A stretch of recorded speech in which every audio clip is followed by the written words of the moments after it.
Good evening sir. Good evening.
भाई last class में क्या हम लोग डिस्कस कर रहे थे? अनन्या बताएगी। ग्रुपिंग ऑफ कैपेसिटर्स की बातें कर रहे थे, क्या क्या डिस्कस किया गया? और सर किरचॉफ लॉ भी करा था। हाँ हाँ, आदित्य बताओ क्या क्या डिस्कस हुआ था? Sir series combination, parallel combination और किरचॉफ्स लूप लॉ। कुछ फॉर्मूला बता दिया था कि सीरीज का पैरेलल का क्या है? नहीं सर, फॉर्मूला नहीं बताया था, सिर्फ डेफिनेशन और फिगर बनाया। चलिए ठीक। तो लास्ट क्लास में हम लोग ग्रुपिंग ऑफ कैपेसिटर्स की बातें शुरू किए थे और उसमें आपको बताया कि अगर कैपेसिटर्स इस तरीके से कनेक्टेड है कि उन सब पे चार्ज बराबर जा रहा है, सभी कैपेसिटर्स पे चार्ज इक्वल है, तो ऐसे ग्रुपिंग को हम लोग सीरीज के रूप में रिकॉग्नाइज करते हैं। और कैपेसिटर्स का कनेक्शन अगर इस तरीके से है कि हर एक के क्रॉस पोटेंशियल डिफरेंस सेम हो, तो हम कहते हैं कि they are connected in parallel. और कोई अगर एक असेंबली दी गई है और उस असेंबली का हमको इक्विवेलेंट कैपेसिटेंस लिखना है, तो इक्विवेलेंट का मतलब होता है कि उन सारे कैपेसिटर्स को हटा के अगर एक सिंगल कैपेसिटर वहां पे लगाया जाए तो उस कैपेसिटर का सर्किट पे सेम इन्फ्लुएंस हो जैसा कि उस कॉम्बिनेशन का है। तो उस सिंगल कैपेसिटर का जो कैपेसिटेंस होता है उसको हम लोग क्या नाम देंगे? Equivalent capacitance. ठीक है। अब कोई भी असेंबली का इक्विवेलेंट कैपेसिटेंस को जज करने का तरीका क्या है वो समझते हैं, है ना? कैसे हम लोग इक्विवेलेंट कैपेसिटेंस के बारे में इंफॉर्मेशन बनाते हैं और उसी को यूज करके हम लोग इसके फार्मूला भी बनाएंगे। ठीक है ना? तो सबसे पहला काम, अगर आपको इक्विवेलेंट कैपेसिटेंस किसी भी दो पॉइंट के बीच में पूछा जा रहा है तो आपको करना क्या है कि उन दोनों पॉइंट के बीच आप एक नॉन ईएमएफ की बैटरी को कनेक्ट कर देंगे। फर्स्ट स्टेप ये होगा। ठीक है।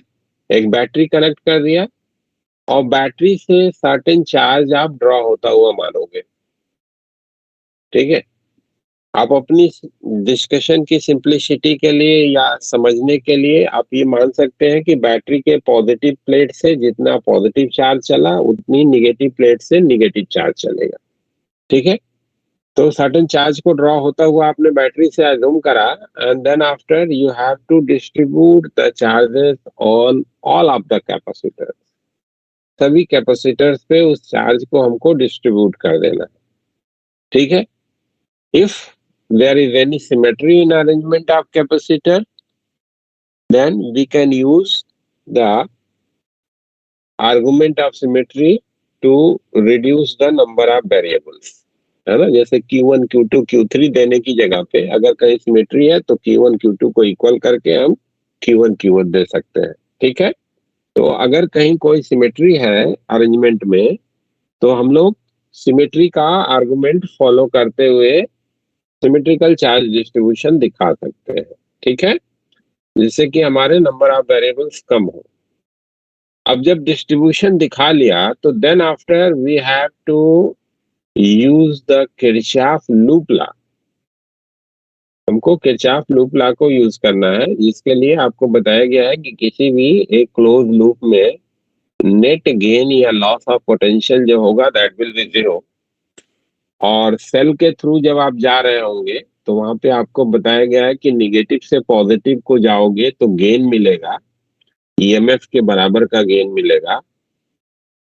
और पॉजिटिव से निगेटिव को जाओगे सेल में तो लॉस मिलेगा पोटेंशियल का, और वो ईएमएफ के बराबर होगा। कैपेसिटर में निगेटिव प्लेट से पॉजिटिव प्लेट को जाएंगे तो गेन होगा, निगेटिव प्लेट से पॉजिटिव प्लेट को जाएंगे तो गेन होगा, Q by C का गेन होगा। Q is the charge on the capacitor and C is its capacitance। और पॉजिटिव से निगेटिव जाओगे तो लॉस होगा, Q by C का होगा। ये इंफॉर्मेशन आपका लूप लॉ का है ना पहले से? Yes Yes, hello. sir. हाँ, तो डिफरेंट लूप्स को यूज करते हुए हम लोग किरचॉफ लूप लॉ को अप्लाई करेंगे, और हर एक लूप के करस्पॉन्डिंग हम इक्वेशन क्रिएट करेंगे या प्रिपेयर करेंगे।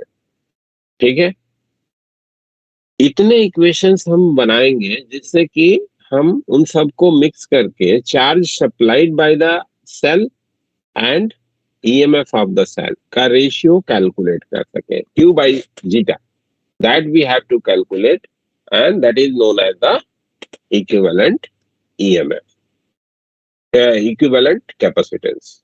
ठीक है भाई, ये हमारा तरीका होगा। Yes sir. तो कैसे कैलकुलेशन करना है उसको एक दो पॉइंट के रूप में हम लिखते रहे।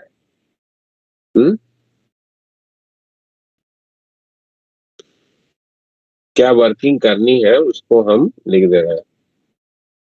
To evaluate equivalent capacitance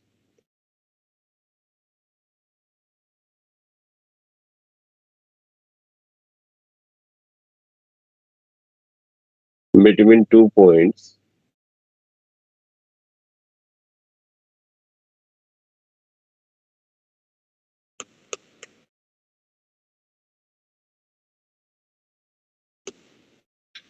we connect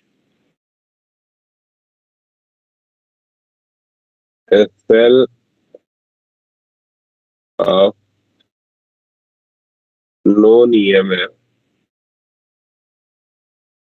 between the 2 points zeta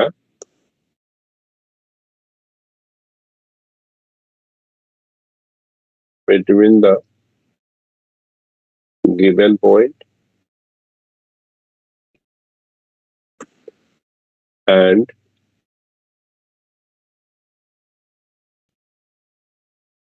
assume certain charge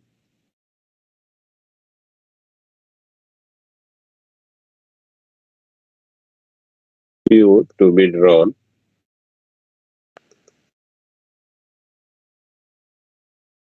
from the cell।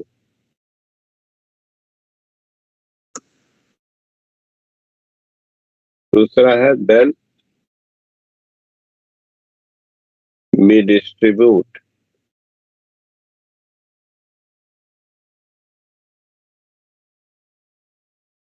this charge on all the capacitors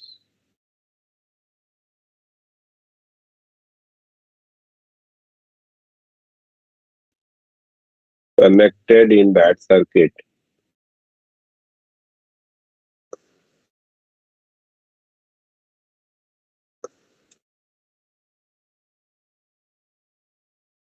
We can use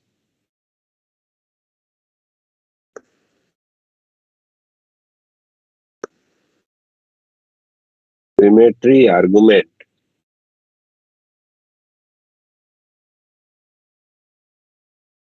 to reduce the number of variables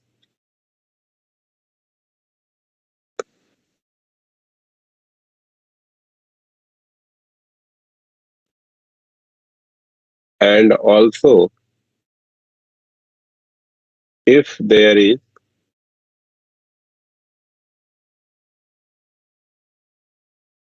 any isolated conductor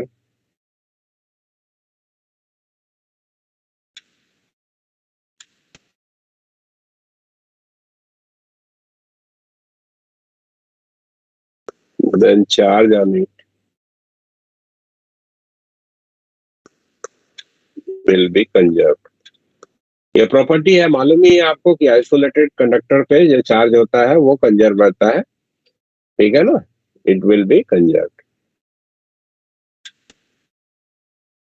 ठीक है, तो ये दो criteria हमारे पास होंगी जिनको कि हम यूज कर सकते हैं सिमेट्री का। और आइसोलेटेड कंडक्टर अगर कहीं कोई बन रहा है तो उस पे चार्ज जो होगा वो पहले से जीरो था तो वो जीरो रहेगा। ये क्राइटेरिया हम यूज करते हुए सारे के सारे कैपेसिटर्स पे जो है वो चार्ज का बंटवारा कर देंगे। ठीक है, ये सेकंड स्टेप हो गया। क्लियर है ये स्टेप भी? Yes. Then by using loop law,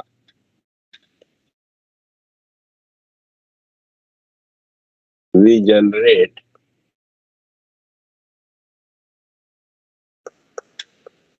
as number of equation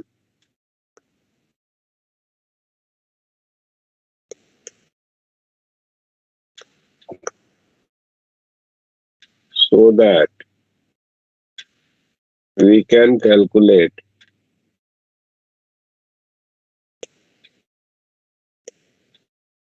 the ratio of charge supplied by the cell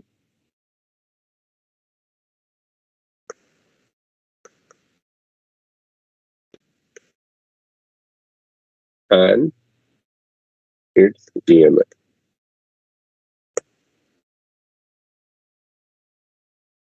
This will be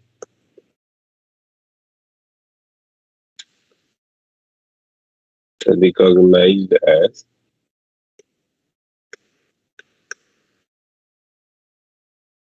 equivalent capacitance. Charge supplied by the cell और उसके EMF का जो ratio है इसको हम लोग equivalent capacitance के रूप में रिकॉग्नाइज करेंगे। ठीक है ना भाई, ये हमारा तरीका होगा। ये इसी तरीके को यूज करके हम ये दो जो स्पेसिफिक टाइप ऑफ कॉम्बिनेशन है इसके लिए फॉर्मूला बना रहे हैं। और जहां कहीं भी हमको सीरीज और पैरेलल की पहचान कर पाना मुश्किल दिखेगा वहां पे हम इसी तरीके से उस कॉम्बिनेशन का इक्विवेलेंट भी निकालेंगे। यानी कि ये जो तरीका हमारा है ये बेसिक तरीका है, इसको अगर हम लोग यूज करते हैं तो we can solve every problem, सारे प्रॉब्लम हमारे बनेंगे। लेकिन सारे प्रॉब्लम में इसको अप्लाई करने पे क्या होगा, हमारा वर्किंग लेंथी होगी।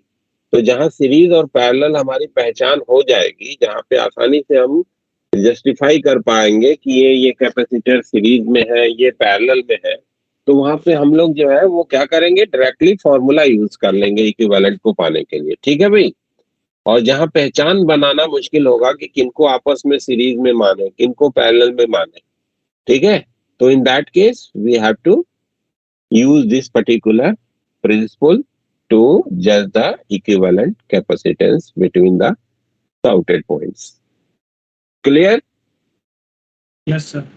हाँ, अब आइए अब दोनों फॉर्मूले हम लोग डेवलप कर लेते हैं कि सीरीज कॉम्बिनेशन के लिए इक्विवेलेंट क्या है और पैरेलल के लिए इक्विवेलेंट क्या है।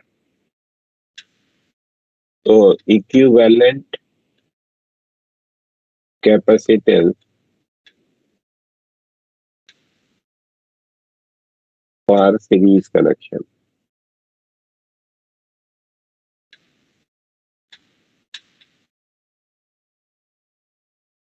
सीरीज कॉम्बिनेशन के लिए इक्विवेलेंट कैपेसिटेंस।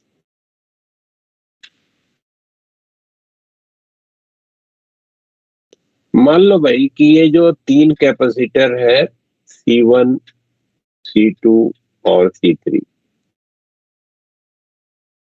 ये 3 कैपेसिटर्स हैं, दिखाए गए फिगर के अकॉर्डिंग हमको कनेक्ट किए गए और हमें जानना है ए और बी पॉइंट के बीच का इक्विवेलेंट कैपेसिटेंस क्या है। ठीक है ना। ये 3 कैपेसिटर्स हैं, दिखाए गए फिगर के अकॉर्डिंग इनको जोड़ दिया गया और ए और बी पॉइंट के बीच का हमको इक्विवेलेंट जज करना है। तो पहला स्टेप हमारा क्या था कि जिन दो पॉइंट्स के बीच आपको इक्विवेलेंट जानना है, उन दोनों पॉइंट के बीच में नोन ईएमएफ की बैटरी आपने या सेल आपने कनेक्ट कर दिया।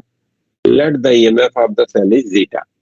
ये पहला स्टेप हो गया, जिसमें आप सर्टेन चार्ज को ड्रॉ होता हुआ मान लिए कि चार्ज जो यहाँ से चला बैटरी के से वो क्यू का चला, तो बैटरी के पॉजिटिव से जितना पॉजिटिव चार्ज चलेगा, निगेटिव से उतना ही निगेटिव चार्ज। एक्चुअल में जो चार्ज मूव करता है या फ्लो करता है वो निगेटिव होता है।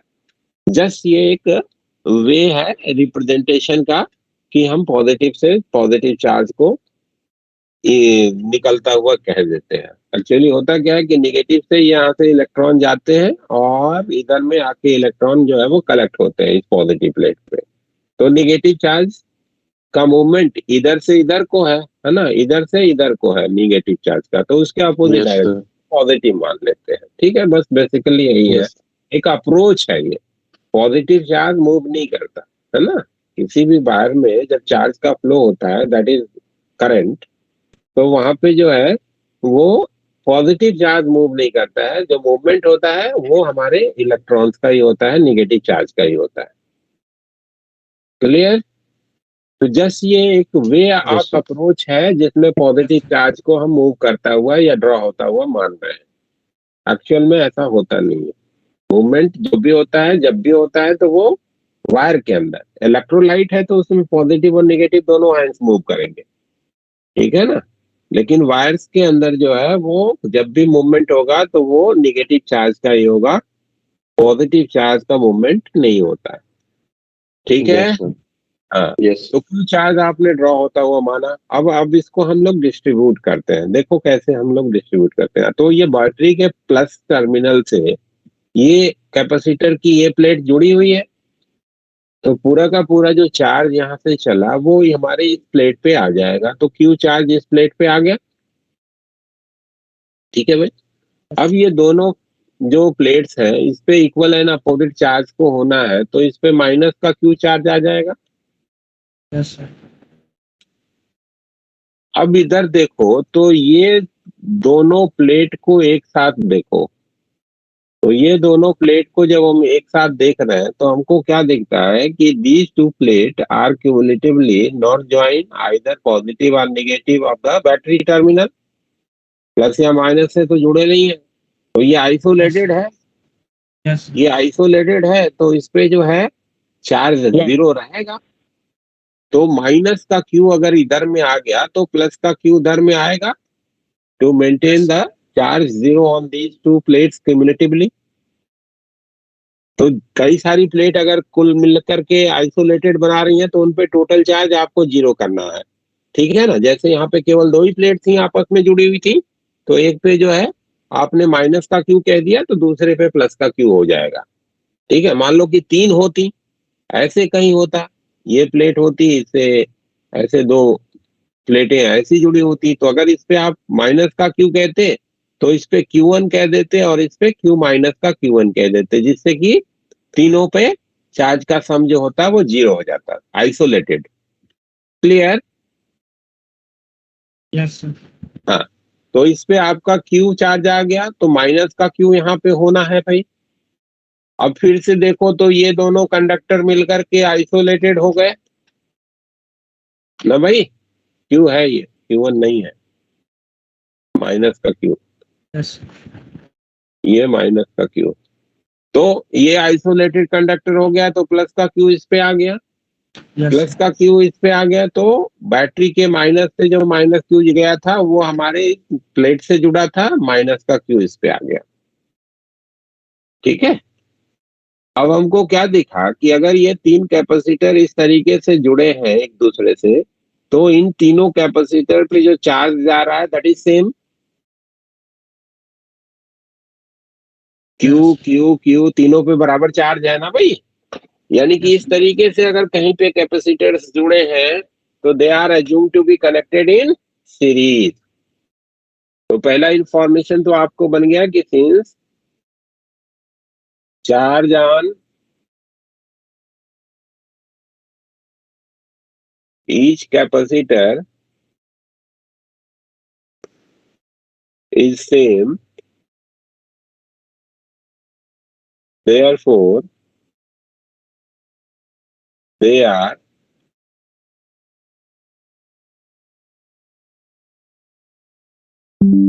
connected in series।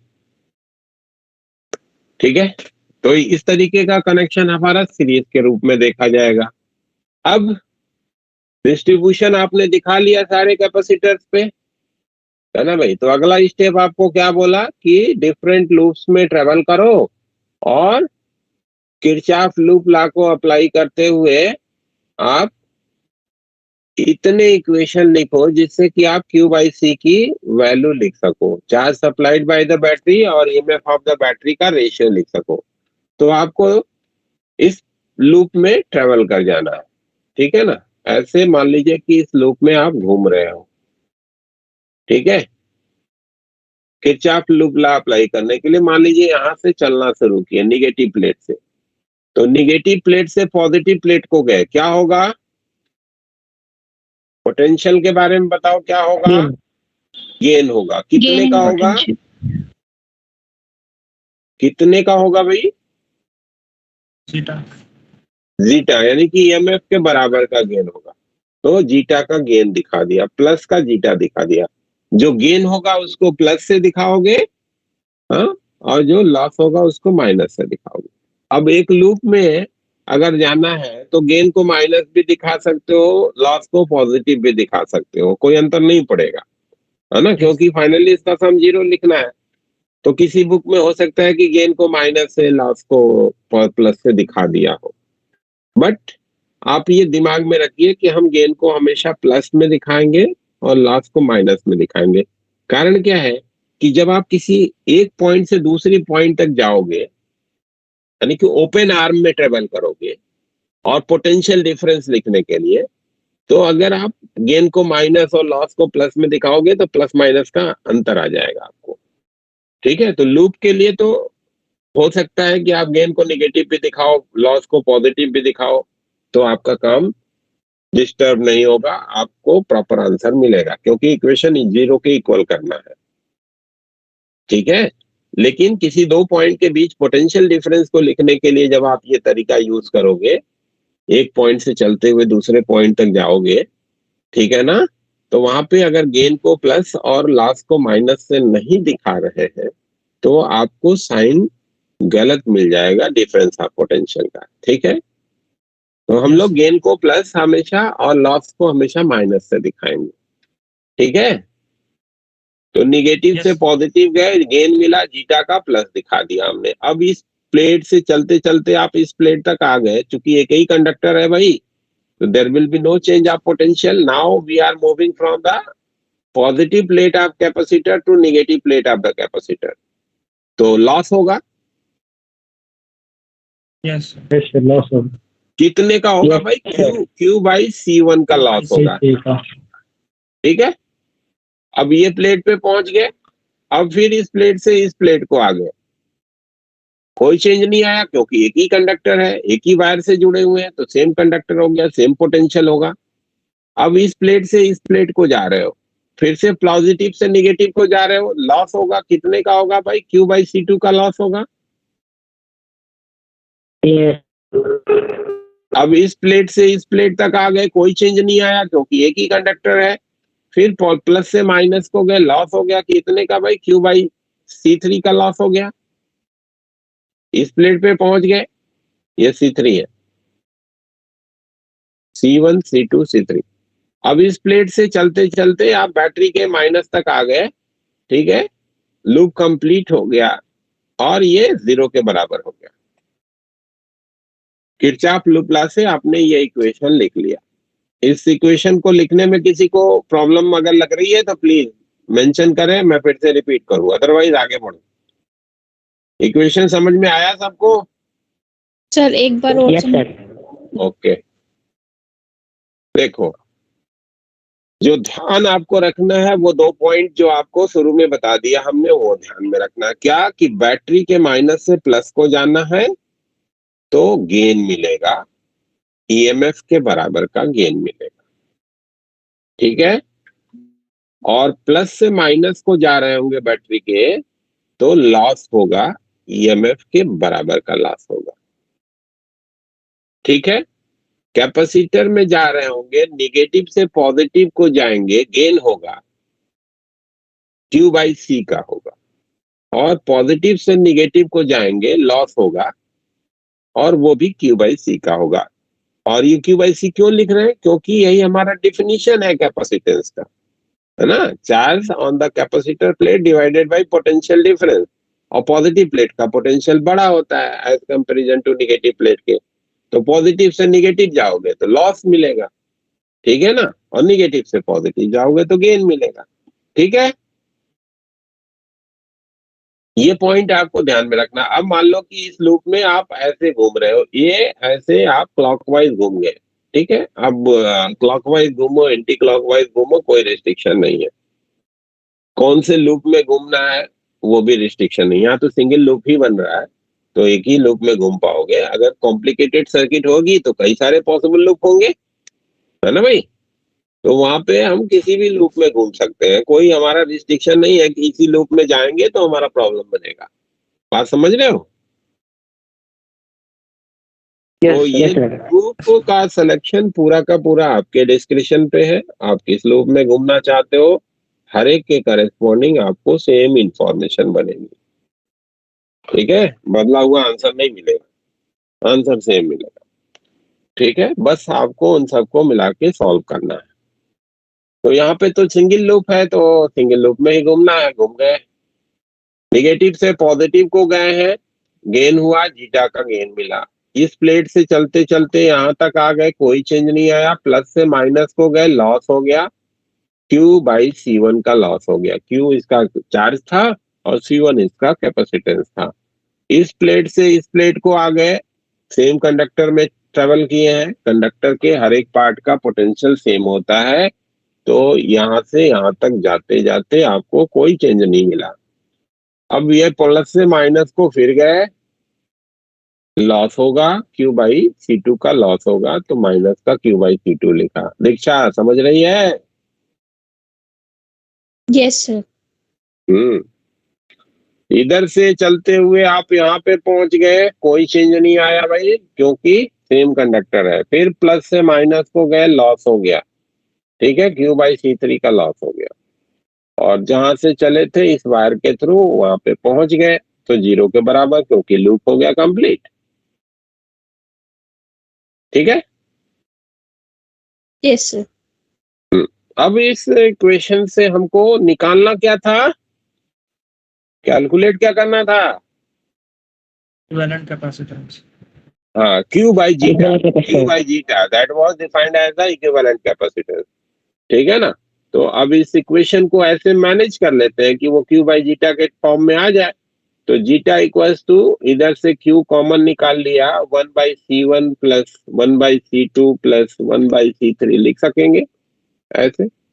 इस पूरे को राइट साइड में ट्रांसफर करके क्यू को बाहर निकाल लिया, या ये जीटा बाई क्यू लिख लिया, that is 1/C1 plus 1/C2 plus 1/C3। या इसको हम लोग ऐसे भी तो लिख सकते हैं, 1/Q/जीटा yes sir. And Q by zeta is C equivalent.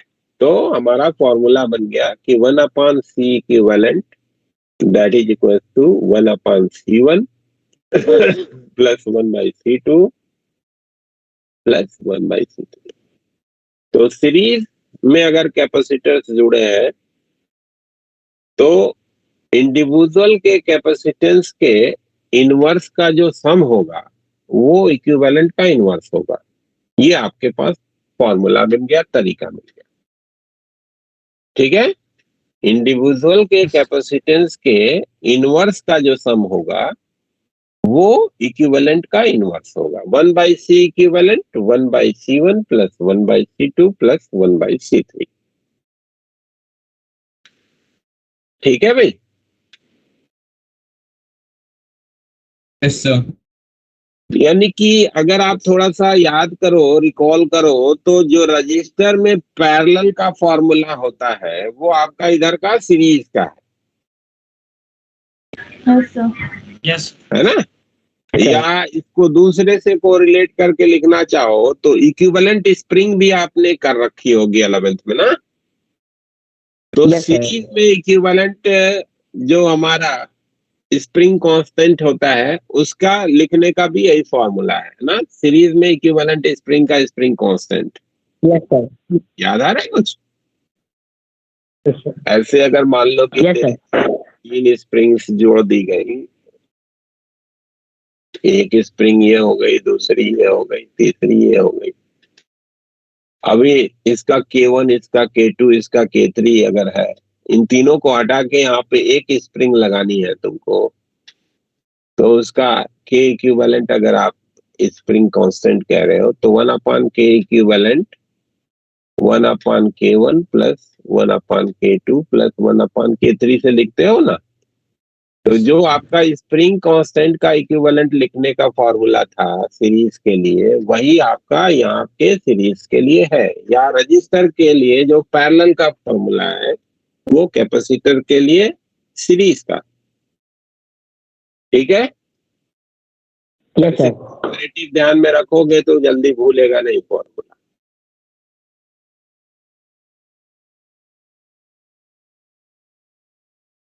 Parallel combination.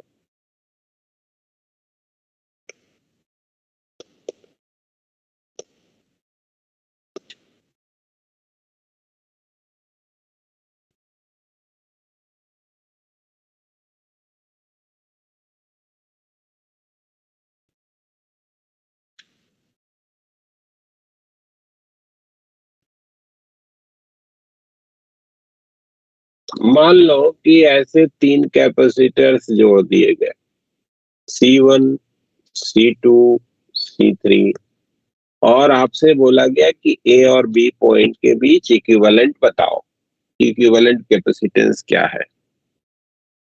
ठीक है। तो A और B के बीच आपने एक बैटरी कनेक्ट कर दी, पहला स्टेप। जीटा मान लिया कि इसका EMF है और Q यहां से चार्ज चला, तो पॉजिटिव से प्लस का Q चला, निगेटिव से माइनस का Q चलेगा। अब देखो आप, तो आपको क्या दिख रहा है भाई कि ये जो बैटरी का प्लस टर्मिनल है, इससे ये तीनों कैपेसिटर के ये तीनों प्लेटें जुड़ी हुई हैं, है ना। ये वाली, ये वाली, ये वाली, ये तीनों इसी से जुड़ी हैं। Yes sir. तो ये तीनों प्लेट पे जो चार्ज होगा उसका जो सम होगा वो Q के बराबर होगा, है ना भाई। Yes sir. यस सर क्योंकि यही Q चार्ज तो इन तीनों पे बटा ना। तो मान लिया तूने कहा दिया कि इस पे Q1 चला गया, इस पे Q2 चला गया, इस पे Q3 चला गया, तो आपको एक इंफॉर्मेशन तो ये बन गई कि Q1 plus Q2 plus Q3 it should be equals to Q।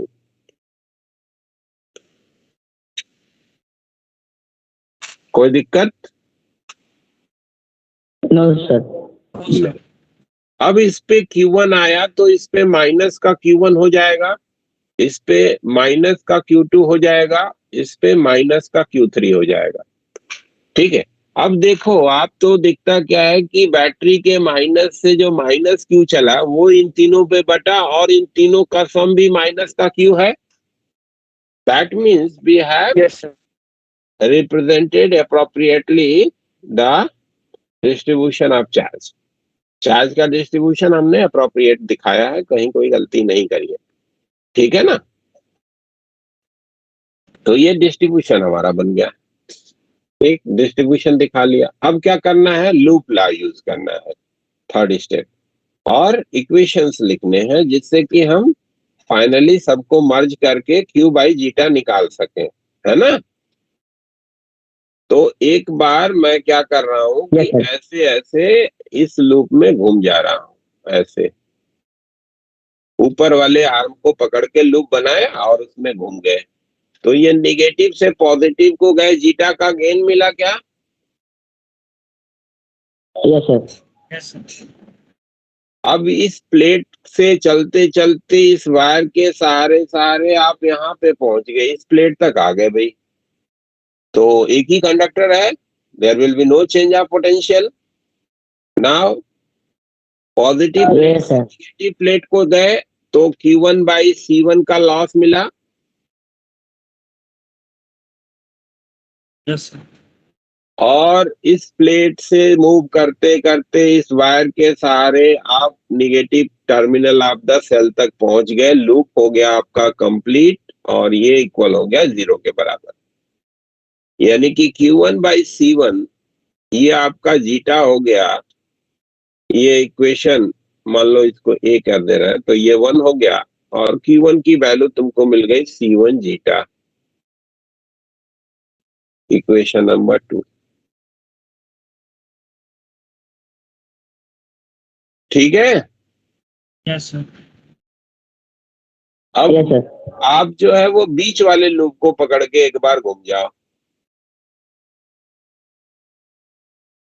एक बार मैं क्या कर रहा हूं, यहां से ऐसे ऐसे इस वायर के थ्रू ऐसे यहाँ पे आ जा रहा हूं दूसरा इक्वेशन लिखने के लिए। तो निगेटिव से पॉजिटिव को जा रहे हैं,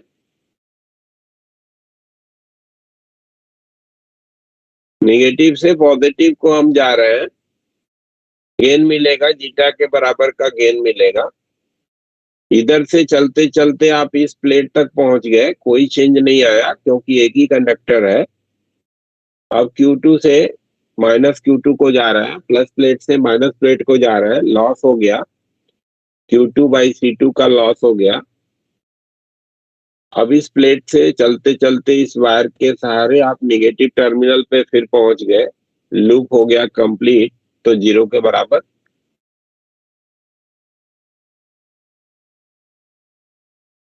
तो Q2 बाई C2 ये तुम्हारा जीटा हो गया, इक्वेशन नंबर 3। और Q2 की वैल्यू हो गई C2 जीटा ना भाई। Yes, sir. एक इक्वेशन और लिख लेते हैं। एक बार हम इधर से चलते हुए ऐसे जा रहे हैं, ये नीचे वाले आर्म को पकड़ के घूमते हुए फिर यहीं पे पहुंच जा रहे हैं।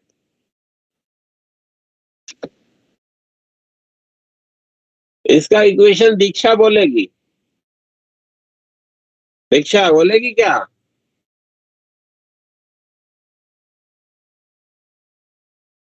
हेलो, वाले की ये जो तीसरा वाला लूप पकड़ा है, ये वाला 3 नंबर, इस लूप के लिए इक्वेशन लिखना है। बोलो क्या लिखूं? सर नहीं पता। अरे क्यों नहीं पता, प्रयास करना, एक बार बोल तो सही, पता नहीं सही हो जाएगा तो बोल तो सही। इधर निगेटिव से पॉजिटिव को जा रहे हो, यहां से यहां को जा रहे हो, क्या लिखूं? बोलो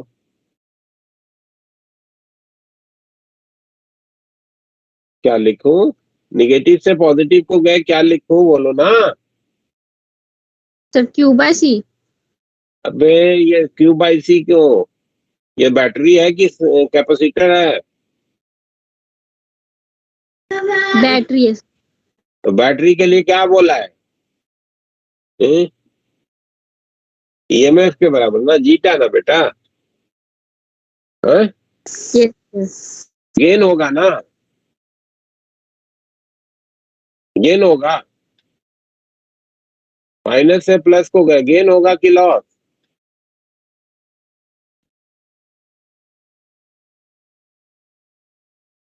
बोलो बोलो, हम तुमसे बुलवा के मानेंगे? हाँ, तुम ही से बनवाएंगे ये इक्वेशन। चलो बोलो दीक्षा।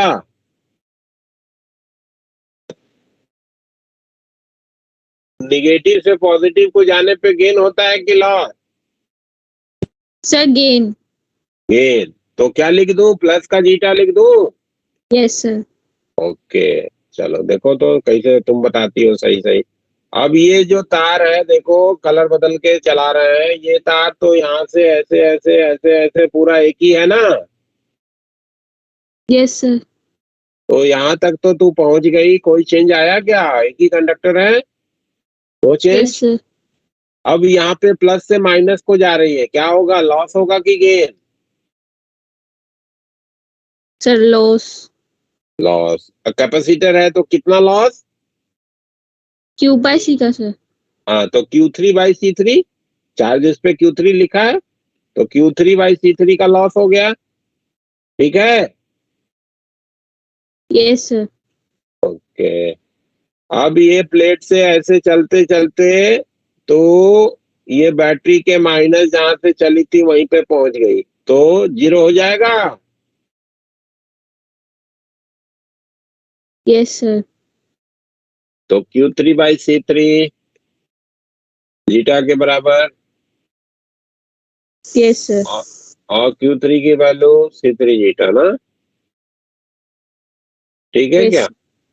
ओके। अब देखो आप लोग, equation number 1, equation number 3, equation number 5।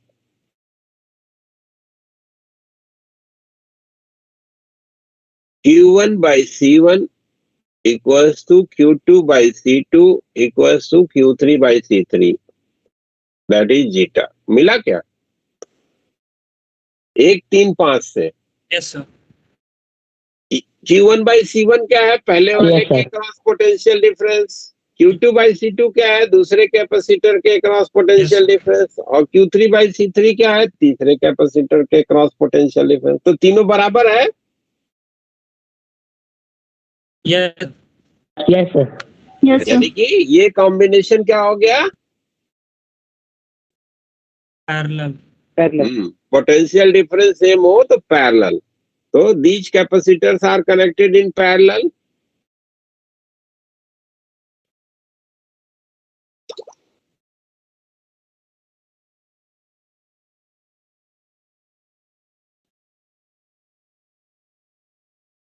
क्यों पैरेलल में कह रहे हैं? ये बात तो समझ में आ गई ना। Yes yes sir. Yes, sir. ऐसे जब हमारे कैपेसिटर जुड़े होंगे भाई इस तरीके से कि दोनों की कितने भी सारे कैपेसिटर हैं, सबकी एक प्लेट एक जगह पे जोड़ दी गई और सबकी दूसरी प्लेट दूसरी जगह पे जोड़ दी गई, तो ये पैरेलल कहलाएगा। ठीक है क्या? है ना? Yes, sir. सबकी एक प्लेट एक जगह पे और दूसरी वाली प्लेट दूसरी जगह पे जुड़ी हुई है, तो उनको हम पैरेलल की तरीके से देखेंगे। ठीक, ये हमारा पहचान बन गया। बट केवल विजुअल अपीयरेंस नहीं, ये ध्यान रखो कि जो बेसिक डिफिनीशन है वो आपको ध्यान में रखना है कि कब सीरीज और कब पैरेलल के रूप में देखना है। ठीक है। और इक्वेशन नंबर 2, इक्वेशन नंबर 4 और इक्वेशन नंबर 6, इधर से Q1, Q2, Q3 की वैल्यू A में रख देते हैं, है ना? तो Q1 की जगह पे हमने रख दिया C1 जीटा, Q2 की जगह पे रख दिया C2 जीटा, और Q3 की जगह पे रख दिया C3 जीटा, और ये हमारा Q के बराबर है। इक्वेशन ए, ये Q1 equals to C1 zeta, Q2 equals to C2 zeta, और Q3 equals to C3 zeta. 2, 4 और 6 से लिख दिया। यहाँ पे लिख सकते हो ना? Yes, Yes, sir. Yes, sir. इस जीटा को कॉमन निकाल के राइट साइड में ट्रांसफर मार दिया, तो Q बाई जीटा की वैल्यू क्या बन गई भाई? C1 plus C2 plus C3, और ये आपका डिफाइंड है C इक्विवेलेंट के रूप में। यानी कि पैरेलली कनेक्टेड अगर कैपेसिटर है तो उनका इक्विवेलेंट लिखना है, तो कैसे लिखेंगे? इंडिविजुअल के कैपेसिटेंस को जोड़ देंगे। ठीक है ना? तो वो हमारा इक्विवेलेंट Yes, sir. कैपेसिटेंस हो जाएगा। ठीक है, इंडिविजुअल के कैपेसिटेंस Yes, को हम लोग ऐड कर देंगे तो वो इक्विवेलेंट कैपेसिटेंस बन जाएगा। ठीक है। Yes, sir. अब याद करिए, तो ये रजिस्टर का सीरीज का कॉम्बिनेशन का इक्विवेलेंट लिखने का सिमिलर फॉर्मूला होता है। Yes, sir. और अगर हमारे स्प्रिंग्स जो है पैरेलली कनेक्टेड है तो उनका इक्विवेलेंट स्प्रिंग कांस्टेंट भी सिमिलर वे में लिखा जाता है ना? Yes, sir. Yes, sir. तो इस तरीके से कंपैरेटिव आप इसको ध्यान में रख सकते हैं। अब कभी ऐसा भी हमको अरेंजमेंट मिल सकता है जिसमें हम कुछ को देखें कि सीरीज में है, कुछ पैरेलल में है और उनका इक्विवेलेंट लिखना होगा। तो हम लोग क्या करेंगे, जहाँ सीरीज दिख रहा है वहां पे सीरीज के अकॉर्डिंग जोड़ लेंगे, जहाँ पे पैरेलल दिख रहा है वहां पे पैरेलल के अकॉर्डिंग जोड़ लेंगे और फाइनली उन दोनों पॉइंट के बीच का इक्विवेलेंट निकालेंगे। जैसे मान लो कि आपको ये इस तरीके से अरेंजमेंट दे दिया कि ये कैपेसिटर हो गया, एक ये हो गया, फिर इधर में एक कैपेसिटर इसके साथ यहाँ पे जोड़ दिया, फिर ये एक कैपेसिटर हो गया, फिर ये एक कैपेसिटर हो गया, एक कैपेसिटर हो गया।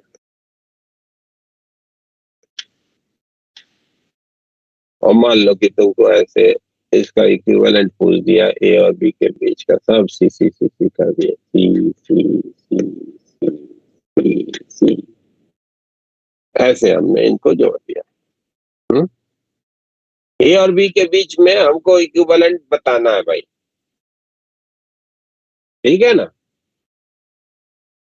तो अब हमको क्या दिखा कि ये दोनों पैरेलल में है, ये वाला पैरेलल में है, Yes, sir. Yes, sir. Yes, sir. तो सीसी का 2C हो जाएगा क्या? Yes, sir. तो ये वाला और Yes, ये वाला sir. भी पैरेलल में है, सीसी का 2C हो जाएगा। Yes, sir. Yes, sir. तो अब इन 4 की जगह पे 2 बना देते हैं, तो इस सर्किट को हम लोग सिंप्लीफाई करके ऐसे दिखा दे, इधर में 2C लगा दिया, इधर में C इसके साथ हो गया, फिर इधर में C यहाँ पे हो गया, इधर में 2C हो गया, और ये हमारा B पॉइंट है, ये हमारा A पॉइंट है, ये 2C है, ये C है, ये C है, ये 2C है। अब क्या दिख रहा है कि ये 2C और C आपस में कैसे जुड़े हैं? Series में. Series. सीरीज में। तो इनका इक्विवेलेंट अगर लिखना होगा C1 तो कैसे लिखोगे भाई? 2C into C divided by 2C plus C से, Yes, sir. यानी कि 2C/3 हो जाएगा ना जी? Yes, sir. Yes, और sir. इन दोनों का भी यही मिलेगा equivalent. Yes, sir. Yes, sir. तो इस सर्किट को हम लोग फिर ऐसे सिंप्लीफाइड फॉर्म में दिखा सकते हैं, ऊपर वाले दोनों को हटा के 1 लगा दिया, नीचे वाले दोनों को हटा के 1 लगा दिया, तो ये 2C/3 हो गया और ये भी 2C/3 हो गया। अब बताओ ये दोनों कैसे जुड़े हैं आपस में? Parallel. Parallel. Parallel में. Parallel. तो इसी 4C/3. क्या हो गया भाई? 4C upon 2C/3 4C/3. का 2 गुना, 4C/3. हाँ, तो ये हो गया 4C/3, ठीक है ना? तो इस तरीके से अगर हमको कोई कई सारे कैपेसिटर का कॉम्बिनेशन दिख रहा है, उसमें इंडिविजुअल सेक्शन में हम सीरीज पैरेलल को देख पा रहे हैं, तो उस सर्किट को धीरे धीरे सिंप्लीफाई करके हम उसका इक्विवेलेंट लिख सकते हैं विदाउट डिस्ट्रीब्यूशन ऑफ चार्ज को यूज किए, है ना? सीरीज पैरेलल का जो फॉर्मूला बन गया हमारे पास उसको यूज करते हुए, ठीक है क्या? Yes, sir. Yes.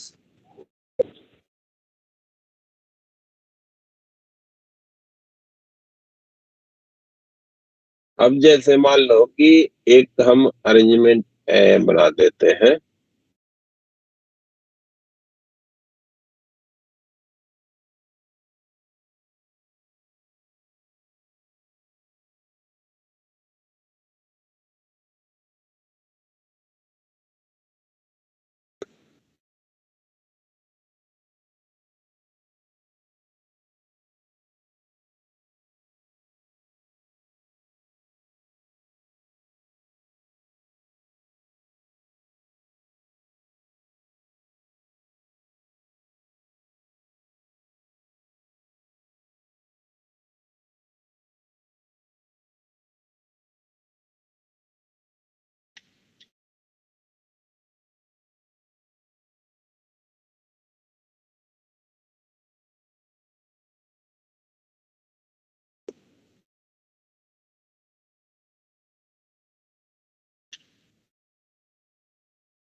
ये हमने एक अरेंजमेंट बना दिया। मान लो कि अब इसका इक्विवेलेंट आपसे पूछ दिया गया है,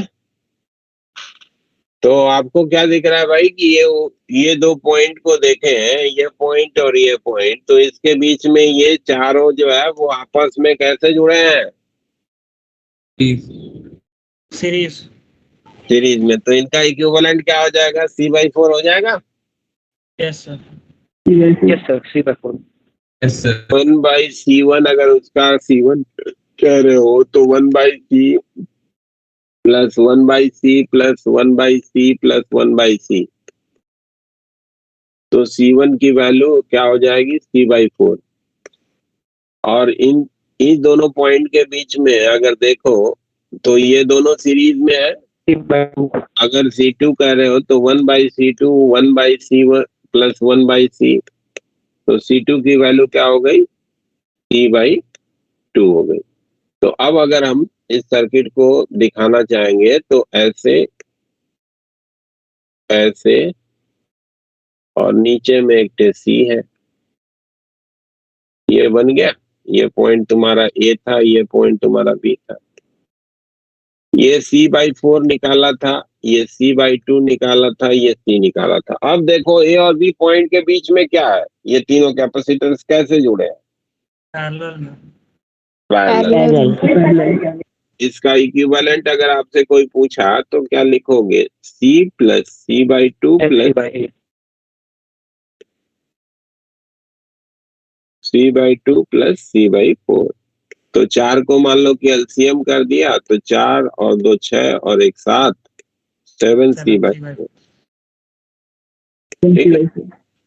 दिस विल बी द, लिख सकते हैं। यस तो यस सर। ये जो फॉर्मूला हमारा बना है वो हम लोग स्टेप वाइज भी जो है वो अप्लाई कर सकते हैं, ठीक है ना? स्टेप वाइज भी इसको अप्लाई कर सकते हैं। जरूरी नहीं है कि पूरा का पूरा जो असेंबली दी गई है उसमें सब के सब एक साथ एक ही तरीके के कॉम्बिनेशन के रूप में दिखे। कहीं सीरीज दिख सकता है, कहीं पैरेलल दिख सकता है, तो उसको धीरे धीरे सिंप्लीफाई करते जाएंगे, है ना? और फाइनली ए और बी पॉइंट के बीच, या जो भी पॉइंट मेंशन होगा, CD कहा जाए, DE कहा जाए, उन पॉइंट्स के बीच का इक्विवेलेंट निकालेंगे। ठीक है? Yes sir. तो भाई ये थोड़ी सी बात कर लेते हैं division of potential in series connection का।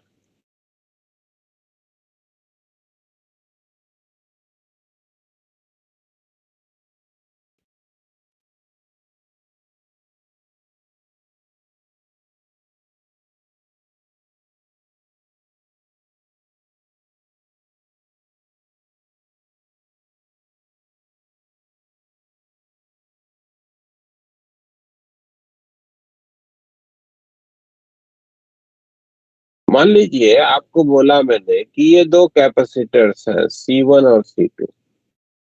These two capacitors are connected in series between the point A and B। ये C1 और C2 कनेक्टेड है, और इन दोनों को चार्ज करने के लिए इधर से हमने जो है वो बैटरी लगा दी। EMF of the battery is V0। ठीक है? इस बैटरी का EMF जो है वो V0 का है। इस पे Q का चार्ज आ गया मान लिया, तो इस पे -Q, इस पे Q, इस पे -Q। पहले वाले कैपेसिटर के अक्रॉस जो वोल्टेज है इसको हमने मान लिया कि V1 का है, और दूसरे वाले के अक्रॉस जो पोटेंशियल डिफरेंस है वो V2 का है ना? तो आपको क्या मिलेगा कि Q/C1 ये V1 होगा,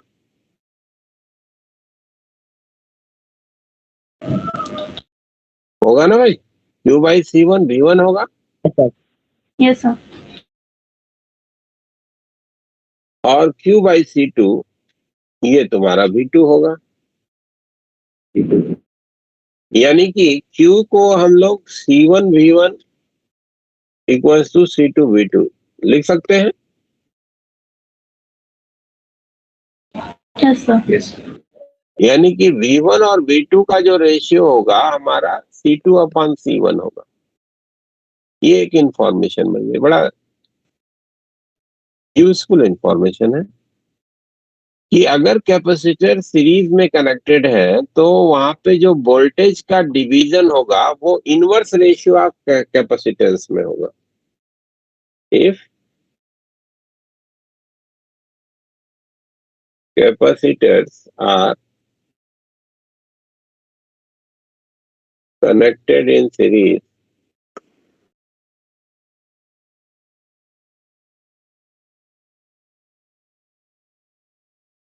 division of potential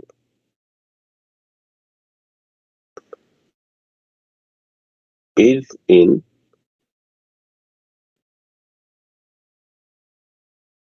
inverse ratio of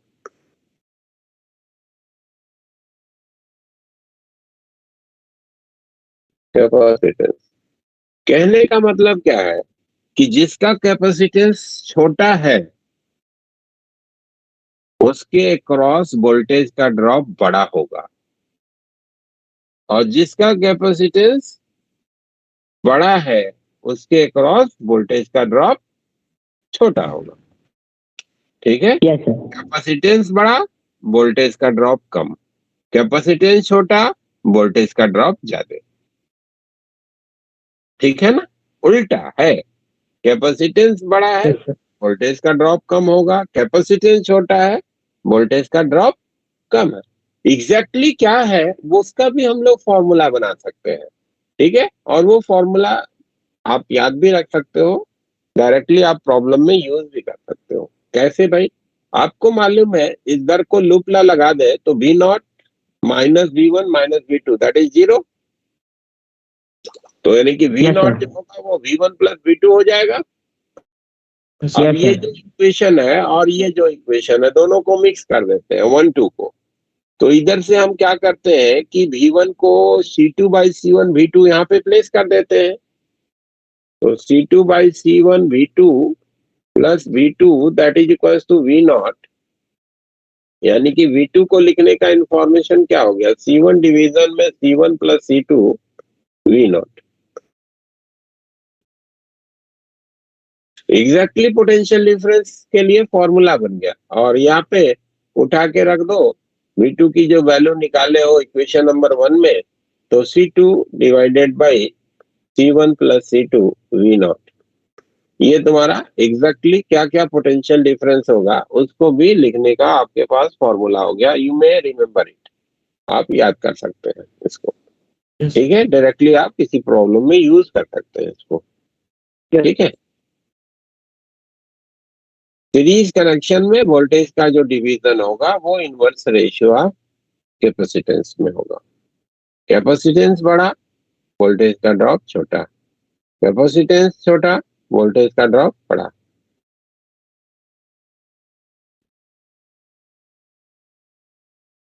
ठीक है, यस सर। इसका एक यूजफुल यूटिलाइजेशन देख लेते हैं, है ना। एक हम इसका एप्लीकेशन देख लेते हैं, बड़ा प्रॉब्लम्स में बड़ा यूज होता है। मान लो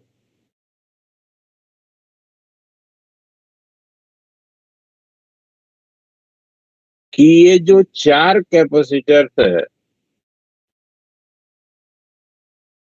वो दिखाए गए फिगर के अकॉर्डिंग कनेक्ट कर दिए गए।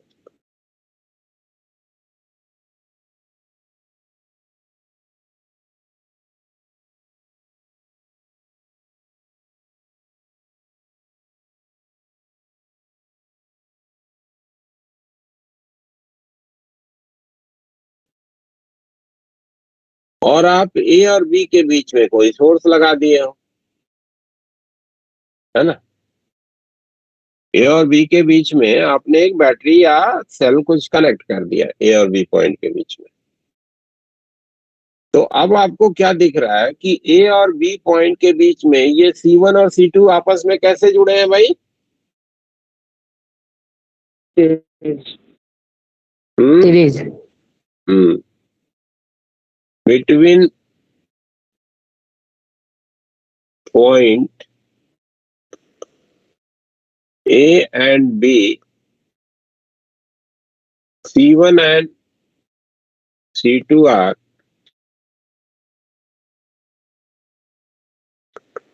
connected in series.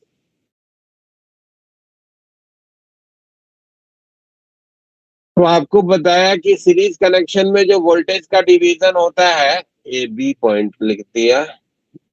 Series connection में जो वोल्टेज का जो डिवीजन होता है वो इनवर्स रेशियो ऑफ कैपेसिटेंस में होता है। Yes, sir. Yes, sir. यानी कि अगर आपसे कोई पूछता है कि VA माइनस VB कितना होगा तो आप क्या लिखोगे, बताओ तो जरा। VA माइनस VD मान लो पूछा, VA माइनस VD लिखना है। तो जो अभी फॉर्मूला बनाया है उसके अकॉर्डिंग VA माइनस VD कितना लिखोगे, बोलो।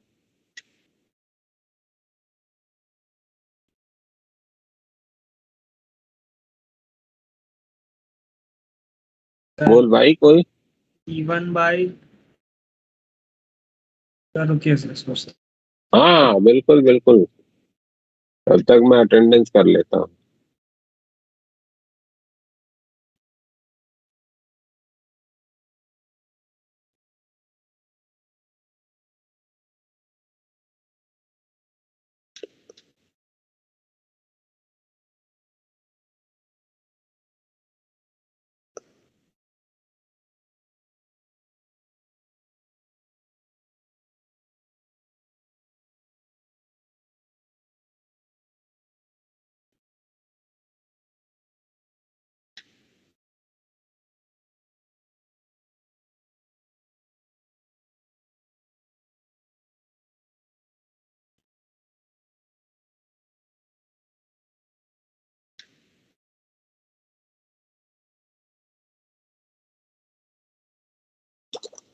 बताएगा कोई।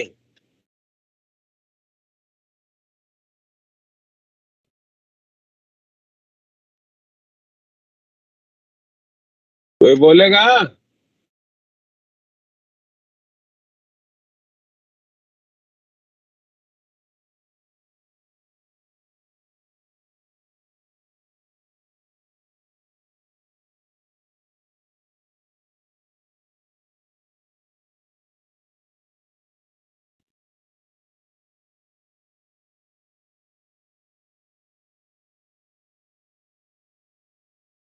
VA माइनस VD लिखना है तो आपको अभी फॉर्मूला जो बताया है उसके according C2 divided by C1 plus C2 multiplied by VA minus VB लिखा जा सकता है ना। यस सर, ये तो आ गया था। By C1 plus C2 into VA minus VB लिख सकते हो। बोलो जो फॉर्मूला बताया है उसके अकॉर्डिंग।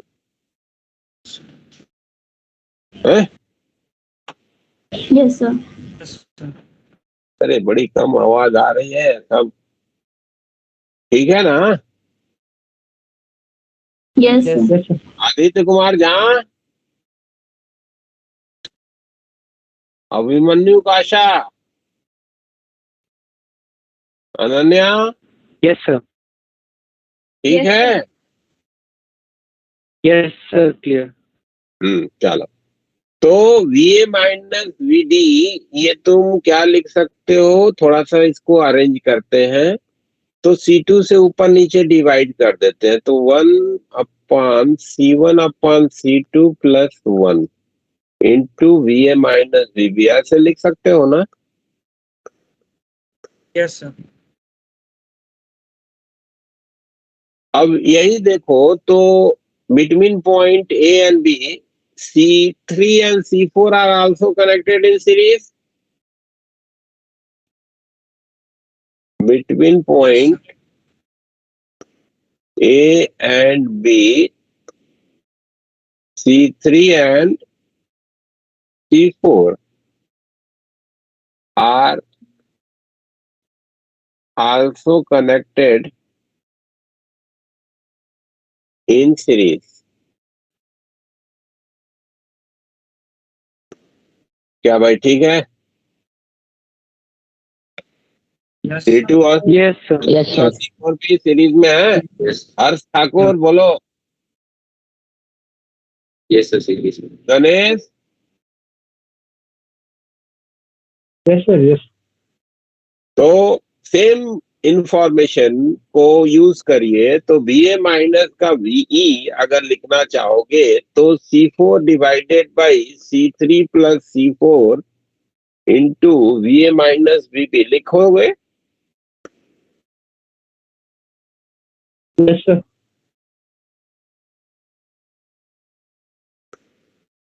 या इसी को आप ऐसे भी लिख सकते हो C3 upon C4 plus 1 VA minus VB।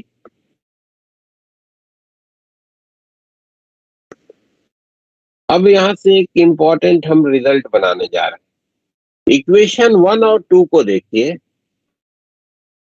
Equation और 1 और 2 को देखिए। अगर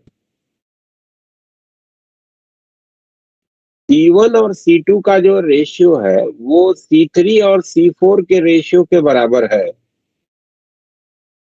अगर C1 और C2 का रेशियो C3 और C4 के रेशियो के बराबर है, तो right side of both the equation are same. Yes, sir. Yes, sir. Yes, तो sir. अगर right side of the equation same है तो लेफ्ट साइड भी इक्वल होएगा का? Yes, sir. Yes, sir. तो VA माइनस का VD ये तुम्हारा VA माइनस ऑफ V के बराबर होगा। Yes, sir. Yes, sir. ए को हटा दिया तो आपको यहाँ से क्या मिल गया कि D पॉइंट और E पॉइंट दोनों के पोटेंशियल जो होंगे वो बराबर होंगे। ये एक इंपॉर्टेंट इंफॉर्मेशन बन गया कि D पॉइंट और E पॉइंट के पोटेंशियल क्या होंगे? बराबर होंगे। बराबर। ठीक है ना। अब आओ फिगर में चलते हैं। हमने इंफॉर्मेशन क्या बनाया कि अगर ये वाला जो कैपेसिटर है और ये वाला कैपेसिटर, इन दोनों के कैपेसिटेंस का रेशियो इसके और इसके कैपेसिटेंस के रेशियो के बराबर है, तो D और E पॉइंट के बीच पोटेंशियल डिफरेंस 0 होगा। Yes, sir.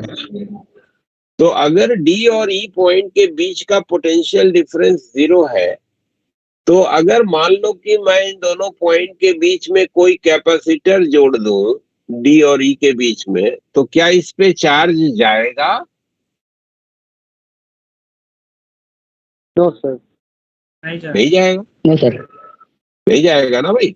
अगर चार्ज जाएगा तो पोटेंशियल डिफरेंस आएगा, तो चार्ज नहीं जाएगा इस पे। ठीक है ना। अगर किसी भी सर्किट में कहीं आपको कोई ऐसा कैपेसिटर दिखता है जिसपे चार्ज नहीं जा रहा, on the basis of your analysis आपने जज करा कि उसके क्रॉस पोटेंशियल डिफरेंस 0 हो जा रहा है, तो पोटेंशियल डिफरेंस अगर 0 हो जा रहा है तो उस पर चार्ज नहीं जाएगा किसी भी कैपेसिटर के लिए। ये आपके पास इंफॉर्मेशन हो गया। इस केस में ये जो बीच वाला कैपेसिटर है इस पे आपको दिख रहा है कि चार्ज नहीं जाएगा। ठीक है ना। अगर कहीं sir. कोई सर्किट ऐसा आपको Yes. दिख रहा है जिसमें कोई भी कैपेसिटर ऐसा दिखता है जिसपे चार्ज नहीं जा रहा, तो कैपेसिटर का बेसिक फंक्शन क्या है? चार्ज और उसी के करस्पॉन्डिंग एनर्जी को स्टोर करना, है ना भाई। कोई भी कैपेसिटर का मोटिव क्या होता है? एनर्जी स्टोर करता है। और वो एनर्जी कैसे स्टोर करता है? कैपेसिटर पे चार्ज जाता है जिसके कारण इलेक्ट्रिक फील्ड जनरेट होती है और उसके इन्फ्लुएंस में वो एनर्जी स्टोर करता है। ठीक है भाई। Yes sir. तो अगर हमारे कोई सर्किट में बोलिए, कुछ कह रहे हैं कोई? हेलो, किसी ने कुछ बोला?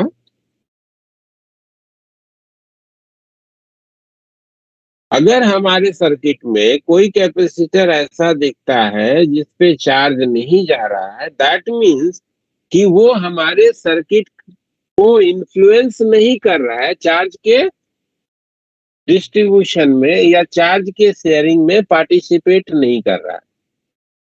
तो अगर कोई भी ऐसा कैपेसिटर है तो उसको आप अगर चाहो तो वहां से हटा सकते हो। क्लियर है पॉइंट?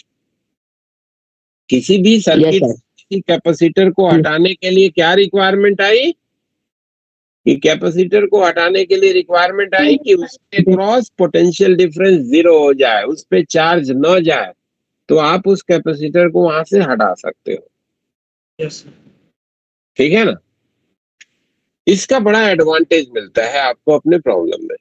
जैसे मान लो कि आपको ये 5 कैपेसिटर ऐसे जुड़े हुए दिखाए गए, 5 कैपेसिटर ऐसे जुड़े हुए दिखाए गए। अब ए और बी पॉइंट के बीच तुमसे कोई पूछता है कि इक्विवेलेंट क्या है भाई, तो आप देखिए अरे भाई तो दिख ही नहीं रहा कि किसको सीरीज कहूं किसको पैरेलल कहूं, है ना। सीरीज पैरेलल नहीं बनता हुआ दिख रहा है, पहचान नहीं आ रही है Yes, ना sir. भाई। ये पांचों अगर जोड़ के दे दिया सर्किट में तो Yes, तुम्हारा sir. सीरीज और पैरेलल की पहचान नहीं बन पा रही है। लेकिन अब जब ऐसे कहीं कहीं अरेंजमेंट दिखेगा तो फट से आप ये पॉइंट को रिकॉल करना, है ना, देखना कि क्या इसके कैपेसिटेंस का रेशियो इसके बराबर है। अगर आ गया ऐसा, बहुत बढ़िया, बीच वाले कैपेसिटर को वहां से हटा दो। ठीक है ना। और जैसे ही ये बीच वाला कैपेसिटर आपने हटाया, आपको आसानी से दिख गया कि these two are connected in series, these two are connected in series, and then after they are connected in parallel. You can easily find the equivalent capacitance.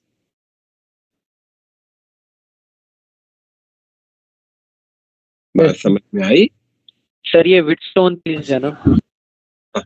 हाँ, व्हीटस्टोन ब्रिज टाइप का ही इंफॉर्मेशन है, लेकिन Wheatstone साहब ने, वो किसी के honour में नाम है ना, व्हीटस्टोन साहब ने जो है रजिस्टर के लिए बनाया था, तो वो रजिस्टर वाले को व्हीटस्टोन ब्रिज कहते हैं। ठीक है, बट कहीं कहीं किसी बुक में पढ़ोगे तो इसको भी व्हीटस्टोन लिख देगा। लेकिन किसी के ऑनर में अगर किसी को कोई नाम देते हो तो उसी सिचुएशन के लिए, उसी कंडीशन के लिए आप नाम दे सकते हो ना। वो व्हीटस्टोन नाम है किसी साइंटिस्ट का, है ना। Yes, और sir. उन्होंने रजिस्टर के लिए बनाया था, तो वो वाला रजिस्टर के लिए व्हीटस्टोन ब्रिज कहते हैं। आपको अगर याद रखना है तो ऐसे ध्यान में रखने के लिए याद रख सकते हो कि व्हीटस्टोन ब्रिज है, बट नाम देना कोई अप्रोप्रिएट तरीका नहीं होगा इसका। जस्ट ये प्रिंसिपल याद रखो। तो आपके पास ये एक बड़ा यूजफुल इंफॉर्मेशन हो गया। जब C1 और C2 का रेशियो C3 और C4 के रेशियो के बराबर होगा तो D और E पॉइंट के जो पोटेंशियल होंगे they are same, and if a capacitor is connected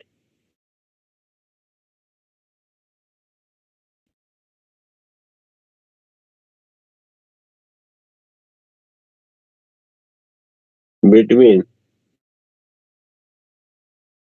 D and E, then no charge will appear on it. ठीक है, and for simplicity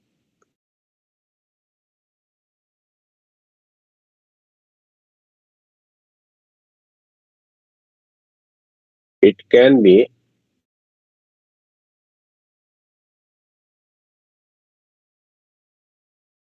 withdrawn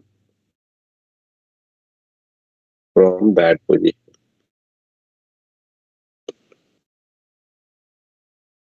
ठीक है, उस पोजीशन से आप उसको वहां से हटा सकते हो और आसानी से फिर इक्विवेलेंट लिख सकते हो। फिर और कुछ पूछा गया होगा तो पोटेंशियल डिफरेंस वगैरह पूछा गया होगा तो वो आप लिख सकते हो। लेकिन ध्यान रहे कि हमेशा नहीं हटेगा, जो कंडीशन बताया है उसी को फुलफिल होने पे ही वो हटेगा। ठीक है, क्लियर है बात? Yes, sir.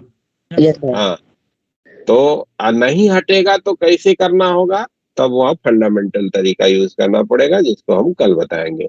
ठीक है ना, ये नहीं हट पा रहा है तब क्या करेंगे, है ना। यस अब जैसे अब इसको अप्लाइड फॉर्म में देख लेते हैं कि प्रॉब्लम के थ्रू समझ लेते हैं।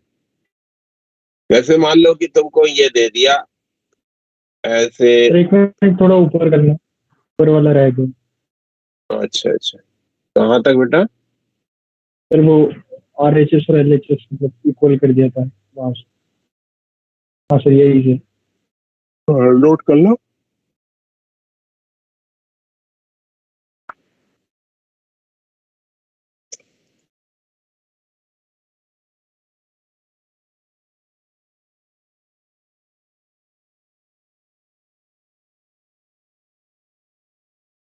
Done sir.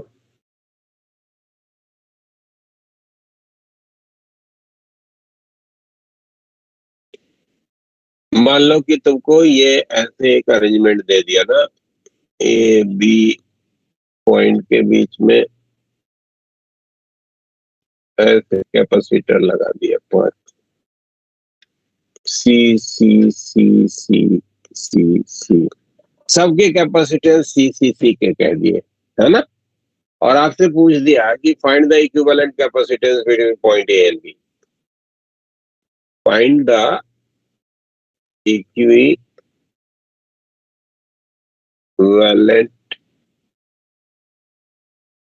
Capacitance between point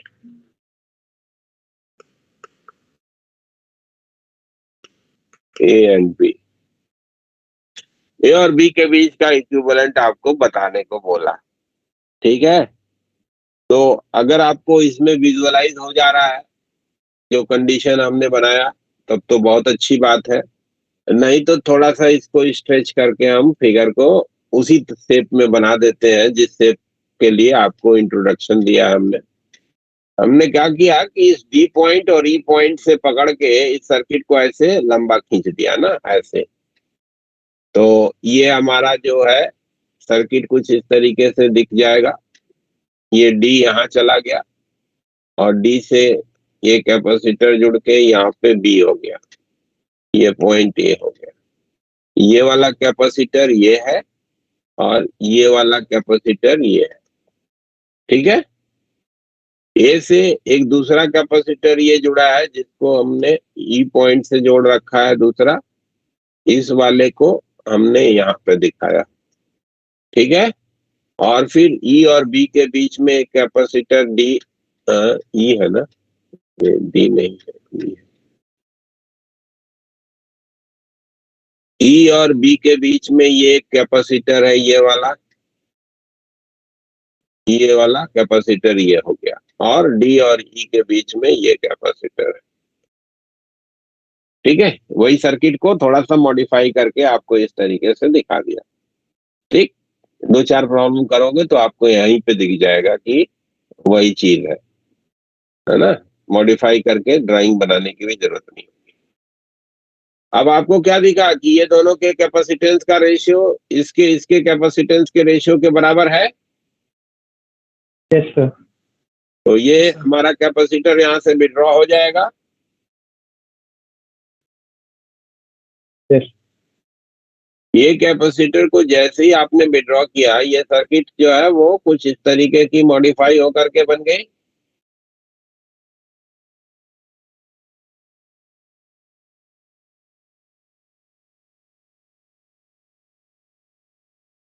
ये सी है, ये सी है, ये सी है, ये सी है। बोलो भाई, ठीक है क्या? बीच वाले कैपेसिटर को विड्रॉ कर लिया, वहां से हटा दिया, तो ये सर्किट दिखेगी। अब आपको क्या दिखा कि these two are connected in series and these two are connected in series। तो ऊपर वाले दोनों का C/2, नीचे वाले दोनों का C/2। ये सर्किट को हम इस तरीके से दिखा सकते हैं, ए बी, ये C/2 ये है, C/2 ये है, एंड C इक्विवेलेंट क्या हो गया? C/2 plus C/2 that is C। तो इस पांचों कैपेसिटर का जो इक्विवेलेंट होएगा वो C से लिखा जा सकेगा। समझ में आया क्या? Yes sir. Yes sir. Yes sir. Yes sir. Yes, sir. Mandeep Singh, yes sir. ठीक है, समझ रहा है? Yes sir. Yes sir. Prabhjot Kaur,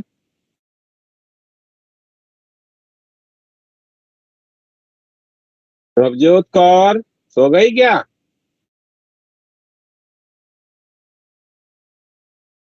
बड़ी जल्दी सो जाती है तू। Pranjali, yes sir. ठीक है। अब चलो इसी पे बेस्ड एक प्रॉब्लम देता हूँ, जरा इसको ट्रायल मारो।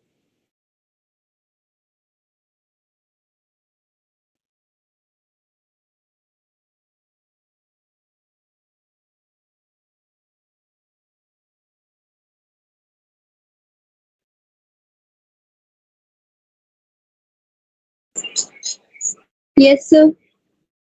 So my mic was not working. Okay, अभी तो वर्क कर रहा है, अभी तो आवाज आ रही है तुम्हारी। Yes, sir. मैंने rejoin किया है. अच्छा, प्रभजोत बोल रही है? Yes, sir.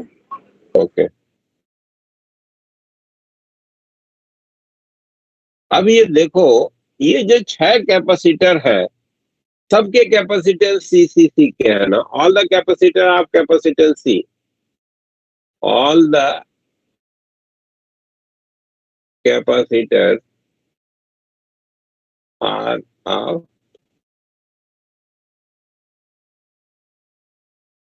Capacitance C. Find the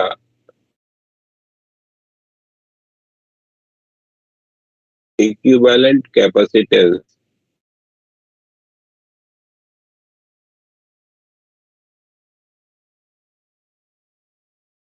between point A and B। ठीक है, ये जो 6 कैपेसिटर हैं, इनसे एक पिरामिड नुमा स्ट्रक्चर ऐसे हमने बनाया ना भाई। ये तीनों नीचे वाले ये बेस हो गए पिरामिड के, और ये तीनों आर्म से ये पिरामिड टाइप का बना दिया। ठीक है, अब आपको बताना है कि इसका इक्विवेलेंट कैपेसिटेंस क्या होगा ए और बी पॉइंट के बीच का।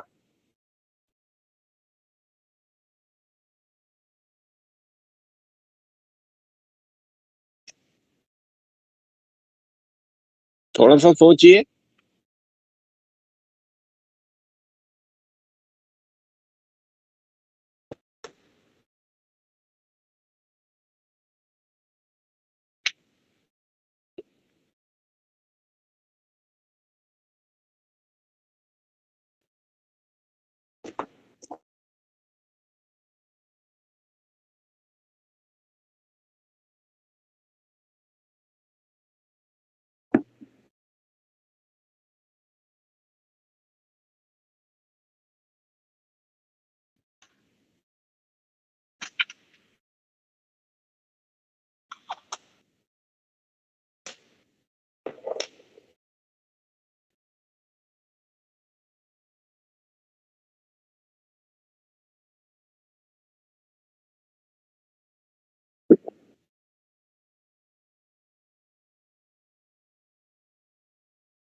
कुछ समझ में आ रहा है क्या करना चाहिए इसमें? 8C/7।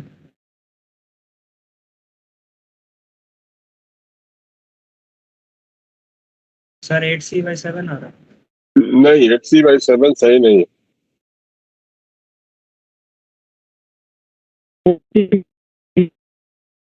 Sir, 2C. किसने बोला? Sir, Tanisha. Tanisha? Tanisha, sir. Yes, sir. Tanishtha, very good.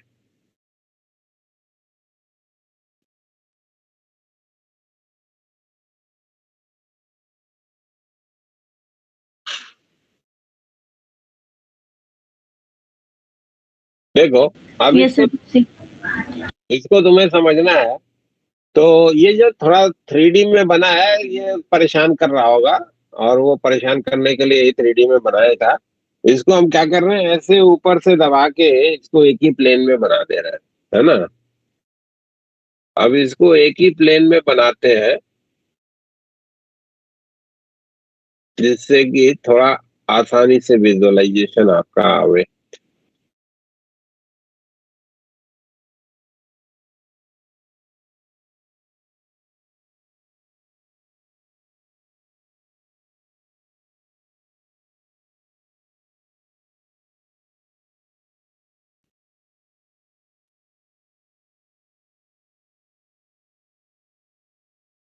ये ज्योमेट्री को ऊपर से देखोगे तो ऐसा दिखेगा। Yes sir. इसके पीक के ऊपर से देखो पिरामिड के, तो ऐसा दिखेगा। Yes sir. बोलो भाई, और लोग, एक ही आवाज आ रही है। Yes, sir. Yes sir. या इसी चीज को आप ऐसे पीक को दबा करके इसी बेस वाले ट्रायंगल के प्लेन में ले आ दो तो ऐसा दिखेगा। दोनों में से कोई भी तरीका एक देखो, हाँ, समझने में आसानी के लिए। यस ठीक है, दिखेगा। अब क्या दिखा तुमको कि इस ये कैपेसिटर का कैपेसिटेंस और इस कैपेसिटर के कैपेसिटेंस का रेशियो इस वाले कैपेसिटर और इस वाले कैपेसिटर के कैपेसिटेंस के रेशियो के बराबर है। टिक टिक का रेशियो क्रॉस क्रॉस के रेशियो के बराबर है। तो क्या जानकारी आएगी कि ये पॉइंट और ये पॉइंट के पोटेंशियल सेम होंगे। यस सर, तो वो हटा देंगे उसको। हाँ, तो ये जो बीच वाला कैपेसिटर है इसको यहाँ से हटा दो। ठीक है, तो बीच वाला कैपेसिटर जैसे ही आपने हटाया आपको जो है बड़ा आसान दिखने लगा।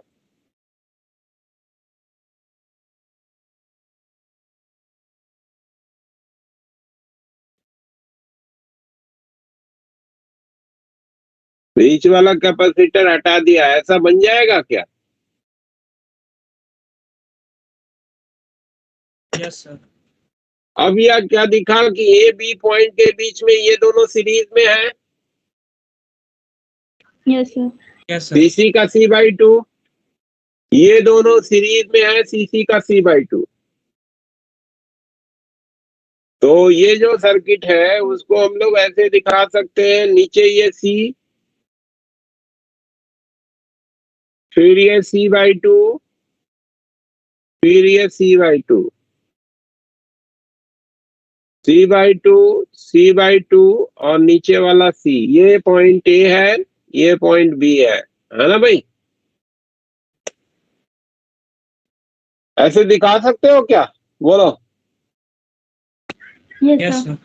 अब आपको क्या दिखा Yes, कि sir. these three capacitors are connected in parallel। तो इक्विवेलेंट कैपेसिटेंस क्या हो जाएगा, C plus C/2 plus C/2 that is twice of C। तो आपको मिला कि ए और बी पॉइंट के बीच का जो इक्विवेलेंट कैपेसिटेंस होगा that will be twice of C। तो ऐसे कभी आपको कोई एक अरेंजमेंट मिलता है तो there you can use this particular information, है ना। आसानी से आप उसका इक्विवेलेंट बना सकते हो। अच्छा, फटाफट में जरा इसका भी आंसर बोल दो तो।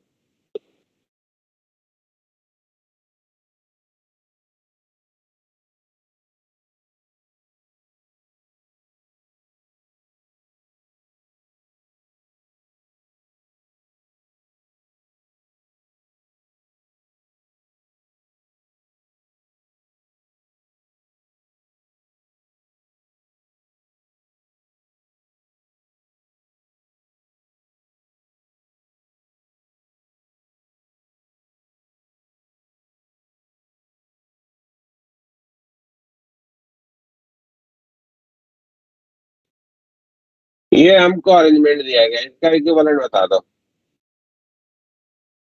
2C/3।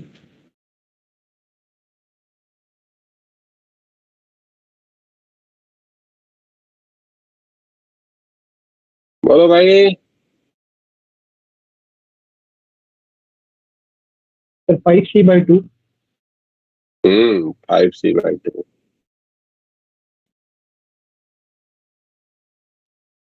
यहाँ पे फिर से आपको वही क्राइटेरिया हो रही है, इसका रेशियो इसके रेशियो के बराबर है। ये बीच वाला कैपेसिटर यहाँ से हट जाएगा 4c का, तो क्या बन जाएगा, ये C 2c और नीचे में ये तुम्हारा C, ये A ये B, C 2c और C। अब ये देखो तो CC का C/2, 2C का C और नीचे में एक C है ही है, और ये तुम्हारा पॉइंट A और ये तुम्हारा पॉइंट B है ना भाई। तो इक्विवेलेंट क्या हो गया, C + C + C/2 that is 5c/2।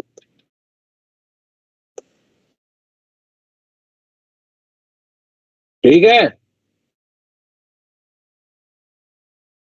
Yes, sir. Yes sir. चलो फिर आगे पैरेलल कनेक्शन में चार्ज का कैसे डिवीजन होता है उसकी बात नेक्स्ट क्लास में करेंगे, और Yes. फिर और भी सर्किट्स को एनालाइज करने का प्रयास करेंगे कि कैसे इक्विवेलेंट लिखना है डिफरेंट स्पेसिफिक कंडीशनल केस में।